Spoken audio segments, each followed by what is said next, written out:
about the Dylan Mulvaney Bud Light fiasco, and they've lost, I want to say, 24 or 25% of their sales. And there's a lot of talk on the news about how other brands have been making up for it in terms of, the people are still drinking the same amount of beer. It's just that 24-25% is going to other brands. But like, what's interesting to me is that there's no talk about which other brands there are. Again, I'm sure you could research, but the issue with that becomes Budweiser or Anheuser-Busch or Anheuser InBev owns a majority of those other brands, to include Saab Miller. So the idea that, like, instead of buying a Bud Light, you're buying a Miller Lite or Coors Light really doesn't affect the bottom line too much.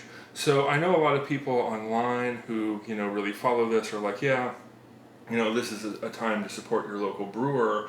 I'd actually be interested to know how much of that money has gone away from this huge conglomerate who owns just the majority of beer sales worldwide versus how much of that money has gone into like a local brewery. Yeah, I mean, realistically, the number of beer drinkers didn't change. Right. And the number of people who actually look at the back of a package to see, like, oh, Procter & Gamble owns most of everything. Like, the amount of beer drinkers that are going to turn the label over and say, oh, InBev owns, 5 of the 10 brands or what have you that I'm worth drinking or willing to drink. Right. Yeah, so I doubt that their bottom line is being affected at all. I think with this, because it's strange, like, you have Anheuser-Busch, who is a subsidiary of InBev, or Anheuser InBev, and then you have Saab Miller, but they, there's Miller, and then there's Coors, who are the biggest parts of Saab Miller.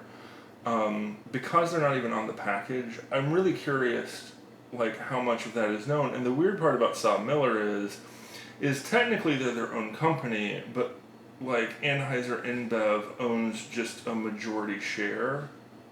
So like they don't own the company outright, but at the same time, like, they still get a kickback for that Miller Lite or whatever, assuming that people are like, I'm not going to drink Bud Light, I'll drink Miller Lite, in terms of like big brands. But you're also talking Corona, you're also talking, this is just Anheuser-Busch. You have Corona, you have Stella Artois, you have, I want to say, Modelo is another big one. But there's just a bunch of brands, like International, National, Busch. And when I look at news stories when they're reporting this, it's specifically Bud Light sales are down. It's not Anheuser-Busch sales are down. So I actually wonder how much of this is hurting the bottom line of that conglomerate. Because here's the thing, if this is just talk to, let the people voice their frustration and feel like they're making a difference, and really the only thing is we sell 2 products, you're not buying one at the rate you were, but you're buying the other one more. Oh no, don't throw me in the briar patch. Yeah. Realistically, this is a giant PR stunt. Right. Which it has been. It's a circus show. Absolutely. So from the beginning, it's a circus show because, let's be honest, while we've been attending the beer drinkers circus show, right, there's a whole lot of political stuff that's been going on in the background with, let's say, the Ukraine and the Russian war. Also, Trump's not inaugural campaign, but his presidential campaign has been going on, but also things have been going on about his court case. Nobody's paying attention to that. Everybody's paying attention to Dylan Mulvaney and specifically the, sale of one flavor of beer when InBev owns most of everything. Right. That's really what it comes down to me. And, I see all of these, TikTokers and social media people, and they're making all sorts of skits and jokes about how, I saw one the other day where somebody, was thinking about buying a Bud Light and then didn't, and somebody else says, well, I still drink it, it hasn't affected me, and then he bends over and he's wearing panties under his thing. Oh, God. And it's like, the joke is, if you buy Bud Light, you're gay. Sure. But the thing is like, what about Budweiser? What about Busch? What about, Sure. Corona? Like, does that have the same whatever? Because it's the same company. You're creating something that's so. I mean, to me, and this is just a general statement, and this is on taste. I think Bud Light is the worst tasting major beer.